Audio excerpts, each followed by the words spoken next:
Hi guys, good to see you again in another FSW video, Find Strength Within series. We're gonna just answer a few questions that I've been asked a lot, and it may be the same stuff we've covered in the previous video, but here we are covering it again. Because at this point, I have learned, doesn't matter how many times you say the same thing, repackaging it and the timing of the message in someone else's life is what matters. So repeating yourself, get used to it. I still don't like it, but apparently they call it consistency. So we'll just be consistent on repeating ourselves. This year started off, man, I call it this year, but really it started sooner than that.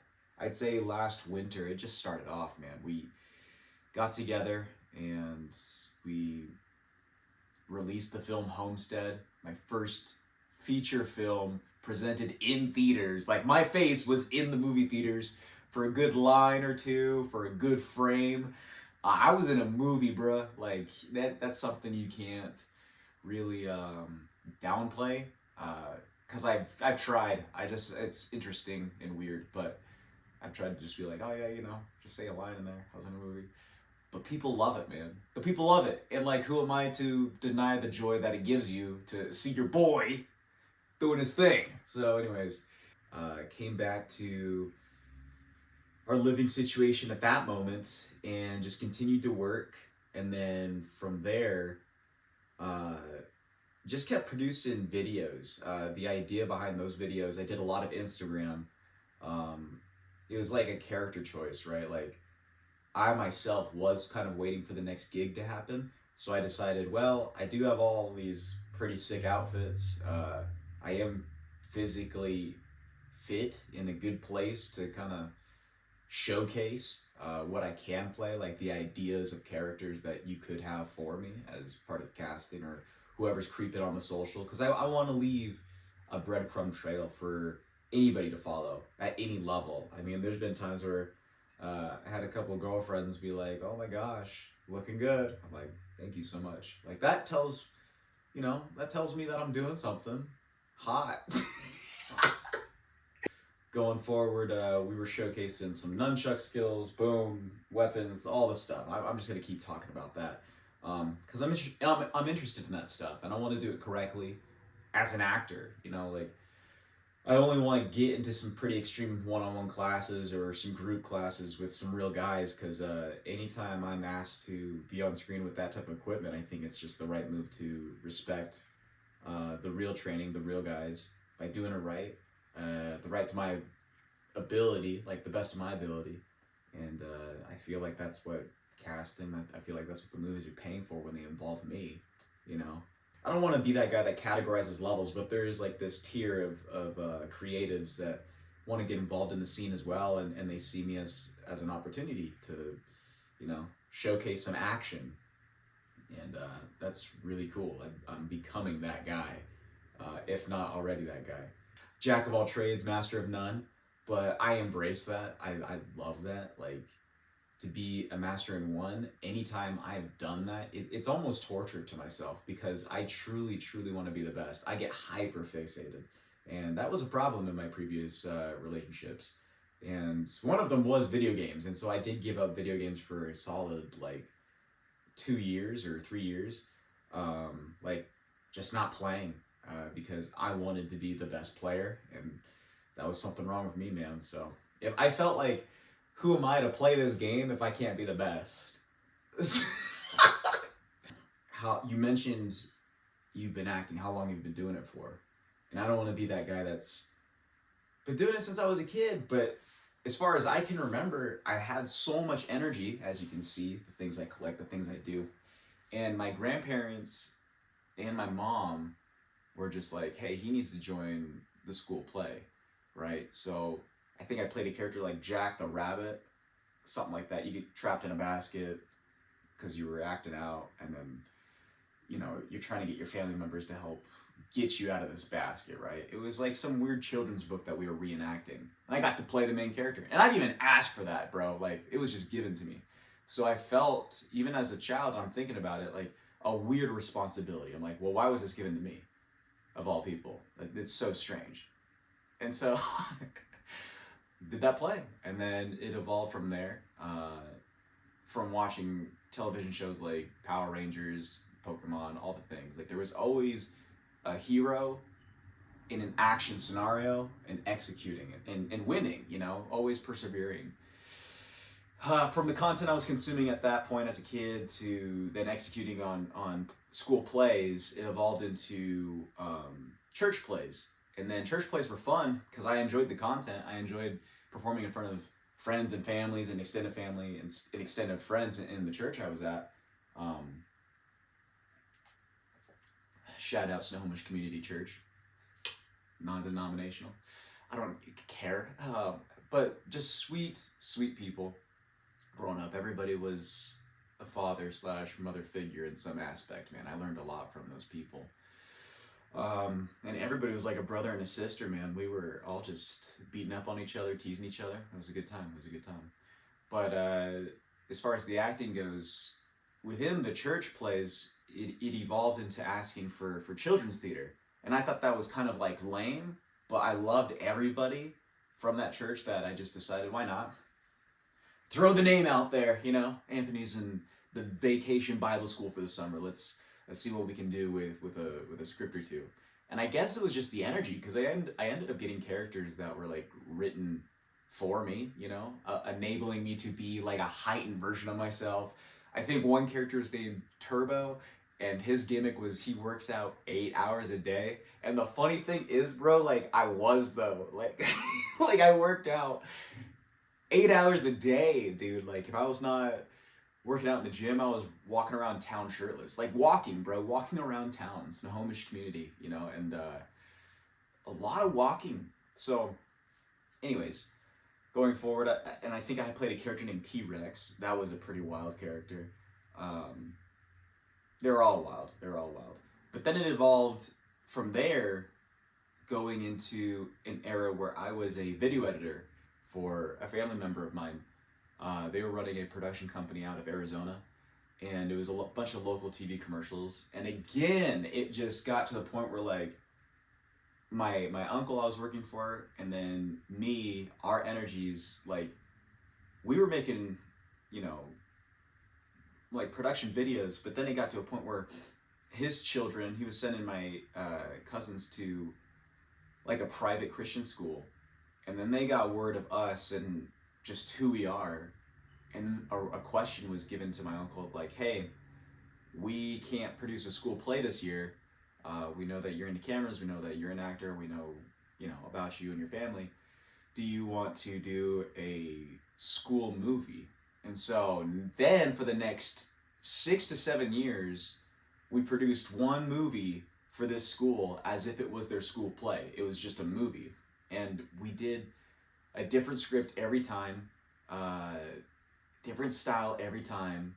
Started involving some local professionals to film with us. And I don't know how big the budget got. Obviously not like huge at all. But it got big enough to produce some pretty quality content, in my opinion.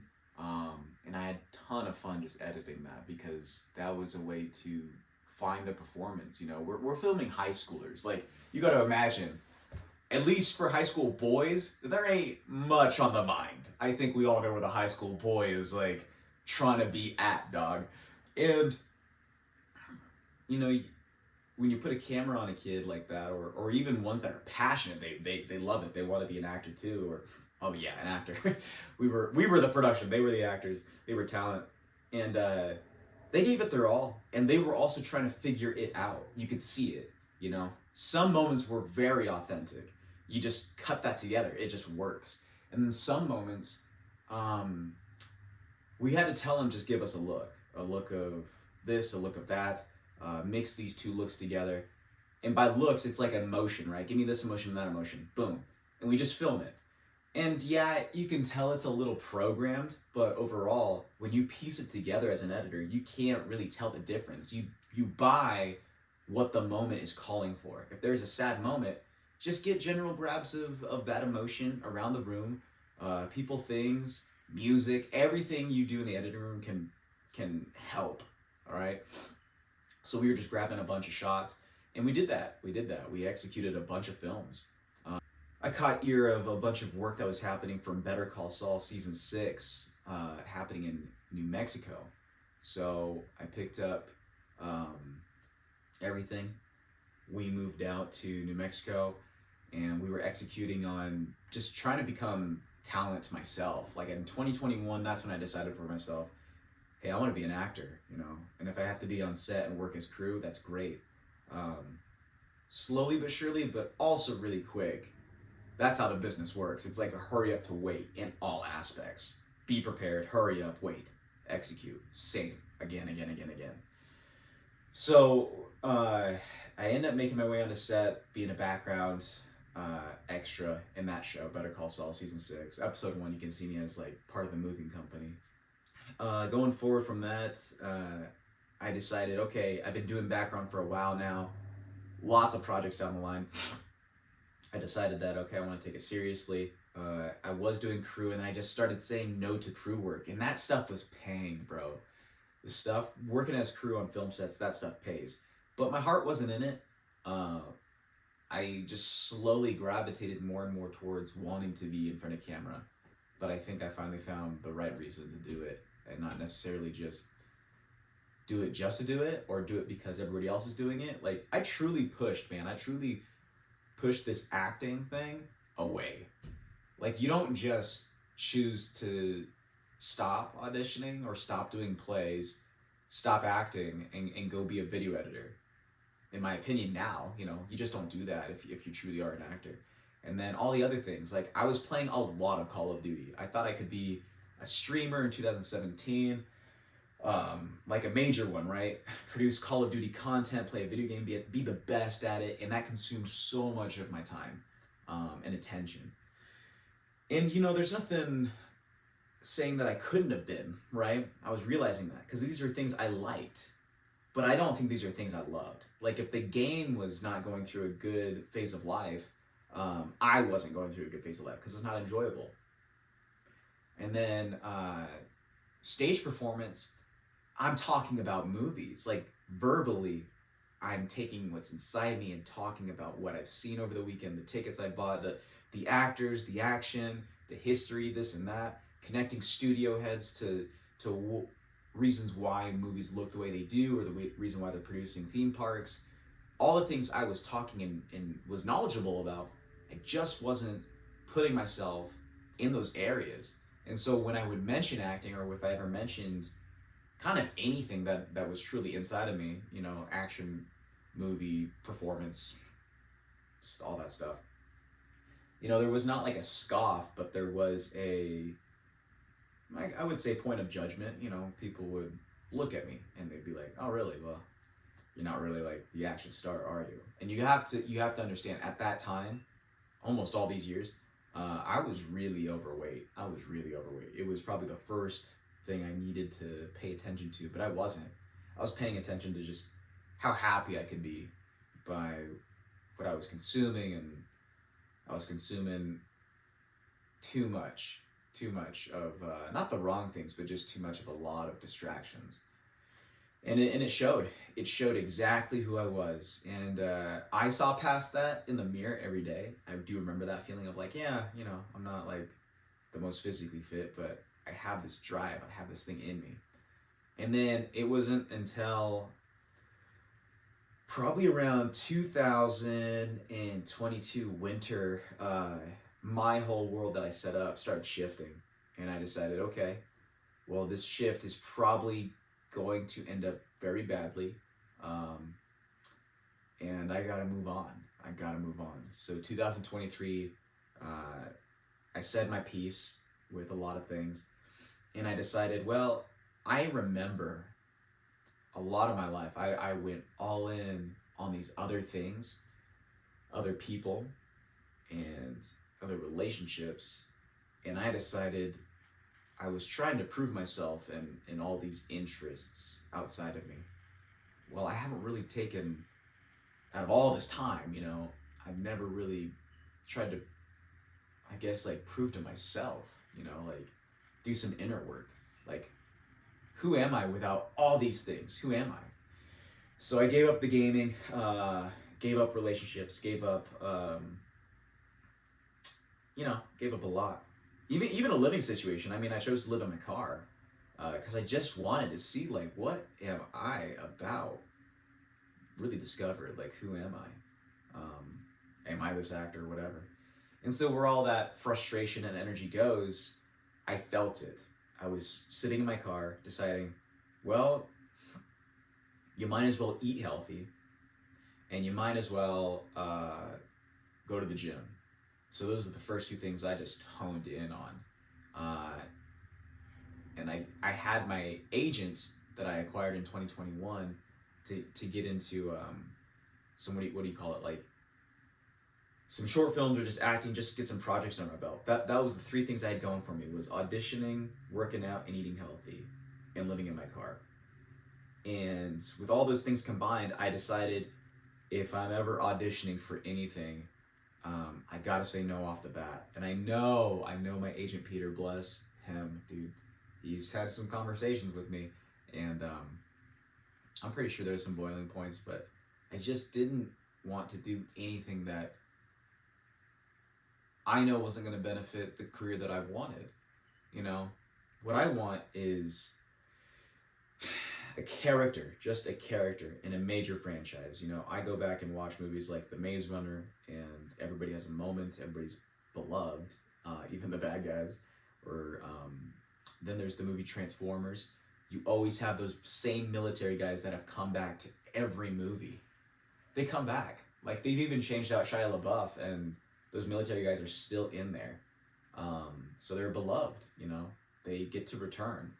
Star Wars, C-3PO. I mean, he's in every single one of them. So these beloved side characters, Legolas from Lord of the Rings, dude, come on. Legolas came back to The Hobbit. Like, come on, that's crazy. So that was a defining goal for me, is I want to do something action-oriented. I want a beloved character. And I want to do things that have potential to be franchised.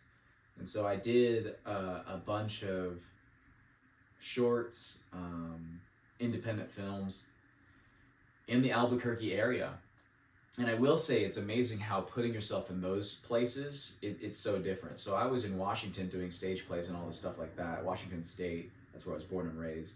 And there's opportunity, but it's mostly just art house things like music videos, a lot of interesting pieces. And then Arizona, that was a very artsy community, and there was a love for film. There was a lot of people that wanted to get into film, but they went about it in the most facade, weird way. Nobody was passionately just making things without complaining or without showing off. Like, there's a difference between showcasing and showing off. That, I'm just gonna say it. There is. There's an absolute difference. Showing off, you're trying to find validation. Showcase, you're just showing what you've done. So there was a lot of showing off in Arizona. But I made my way to New Mexico, and there's just nothing but raw passion for filmmaking. And I hope every one of those artists find their path. I'm gonna be very honest with that. Made a lot of good actor friends. Made a lot of good just production friends, man. Directors, writers, producers. Yeah, that's a good group of people. The New Mexico film community is good. In case if there was like a weird abrupt cut, we're picking up where we left off. Earlier in this video, we were just covering how I got into acting, or what got me into acting, right? And I just explained that. Started in children's theater, got an agent, and started working in the business. So it's hard because I feel like when people ask that question, I'm always trying to recall what was the first step, what was the first break at this point, at that point, to evolve into the next point. And I'm going to be very honest, this might just be the crushing point of the video, is I was just doing it. I was just doing it. So, I mean, there's so many ways I could explain this, right? But like,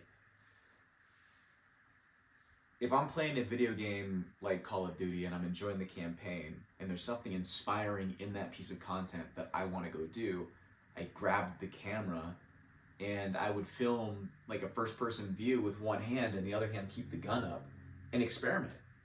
I would just do things. And my cousins, they were in a lot of my movies. I filmed a bunch of movies, man. I have like VHS tapes I still keep. I have like old CDs. I have a bunch of videos, and they were so memorable to the point where a lot of them were lost because we were editing on various computers owned by our mothers, and so were like oh my gosh, that's crazy. So before we made YouTube channels or anything like that, we had these digital movies that we would make as family, aunts, uncles, this and that. Like it was just random moments. You know, we would get together and be camping, or we'd get together and we'd already be like, family would be visiting, or after school, we'd be playing a game, and it got to a point where we just took a breather and was like, hey, do you want to make a movie real quick? Yeah, let's make a movie. Grab any camera we had, and we just started filming something. And we did know if we're filming an action sequence, because that's it, man. I really didn't film anything drama. I mean, I'm a kid, right? I just want to hit stuff and kill things. But we were filming, and it was always like, all right, if we start at this mission point, how do we end this mission point? Regardless of a good ending, bad ending, like how is the video ending? Because you can't just start in the action, stay there, and then don't have any resolve, right? And a lot of you artistic people can say like, yeah, you can. Well, I think you should go learn the rules before you start breaking anything, because this is how it works. You have to know the formula. And for us, we were repeating the Call of Duty formula for the campaign missions, where you'd start with an intro, you'd execute in a mission, and regardless if the characters won or didn't win, there would be an ending to that mission, you know, life or death. So, man, we made so many of those videos, used fireworks left over from July. So cool. But we were just doing it, man, just to hit that point hard. We were just doing it, and we just didn't care if the film was terrible looking or whatever. We were learning, experimenting, because you have to imagine, if you've already practiced with this set of skills here, then the cameras get bigger, the things get bigger, the ideas get bigger. Just progressively, that's what happens. It's very rare that you'll find anybody staying stagnant in one place doing one thing. And if they are doing that, good luck to them, because they're just going to be so good at this one thing that once they get discovered, or once they get that big break, it becomes major. But I've always been on this gradual incline, and I've always felt that and known that. And it's so boring when there's lulls in between, but I don't think I've ever gone back. If anything, I've chosen to go backwards with gear, or backwards with just filming something for the sake of filming something. Just to get it out of me, you know. But I've never stayed stagnant in one type of project. Like, I went from independent film to a major theatrical release. You could argue, well, you're not a major character. You could argue you didn't have that many lines. You could argue, but I think the fact remains is that I auditioned like anybody else, and by the grace of God and luck, I was put in the position I was put in. So now anybody that's higher up looking down, they can point and be like, hey, this movie that I saw in the movie theaters, who is that face? Who is that guy? What does he do? He seemed like he knew what he was doing. I wouldn't have had that same opportunity a couple projects ago, a couple years ago. Anybody in my position at that time a couple years ago, it's like not even achievable for them. And I'm not trying to be rude. I'm just saying their focus is on something different when my focus was on something different. But if they want to be in a movie that's put in movie theaters, they're looking at that now, saying some crazy things, you know. Oh, he doesn't deserve that. He didn't do this. He didn't do that. Well, the truth is I did. It just didn't show up in a way that would validate you or validate the future you see for yourself. I've already validated that. I've already promised myself that when I do small things, big things, or anything that comes my way, has to be this, has to be that, has to be this, has to be that. Like, I have my line that I will stick to and want to be at and enjoy and love, to where I don't care if a moment or a job passes me by, or if I didn't get it, because I didn't want that. You know, it could come with really awesome blessings, but to be known for something that you don't love, yikes, man, yikes. Yikes, that's crazy. That's really crazy. But there was that. I found the special features, and I would watch every single special feature on movies I enjoyed. And there's still this sugar coating on it, you know.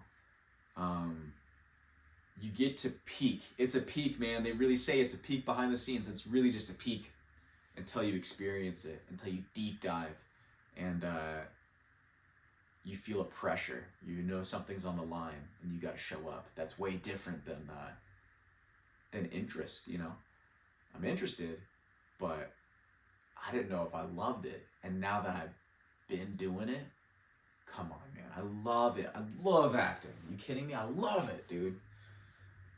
Man, the long hours, like, I love that. 16-hour days, love it. We got snacks, love it. We got all the things. Dude, come on. Even the drama, hey, Jews, this guy, sometimes the drama can get gnarly, bro. And I don't love that, but, I mean, it comes with it. So you gotta have to, like, you have to shrug it off. There's a lot of craziness, bro. Craziness. But as long as you're fine and you're okay and you can carry on, brush it off. Brush it off. Because that's not the only production in the pipeline. For you and your future, there's more. But then you got to imagine, while you're on a project, so is someone else, and so is some other, like, production house. Like,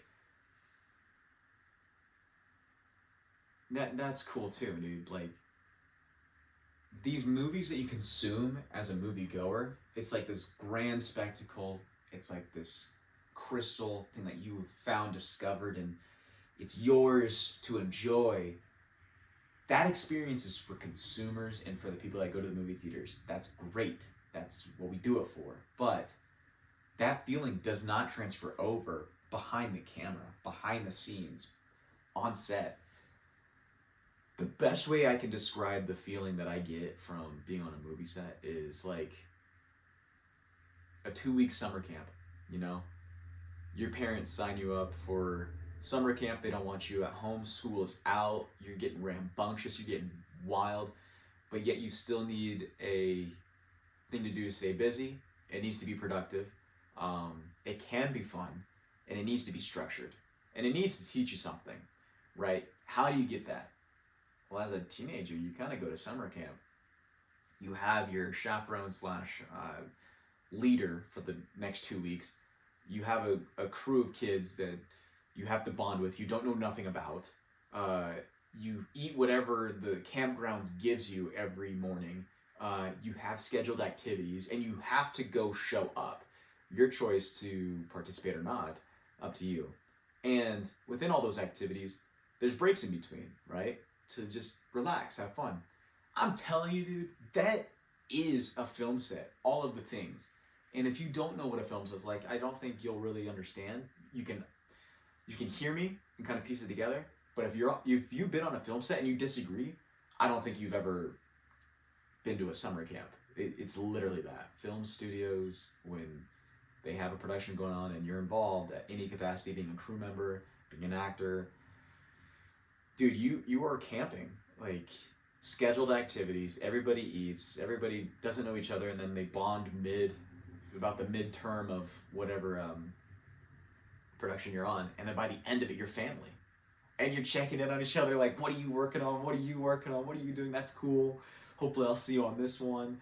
And then you transfer to different locations as far as, like, you know, like the movies I'd be in Arizona or New Mexico are not the same movies I'd be in Utah. So, like, that's what I'm saying is you'd be bouncing between different markets, and yeah, same people, different day. Anyways, that's that. That's this video. And yeah.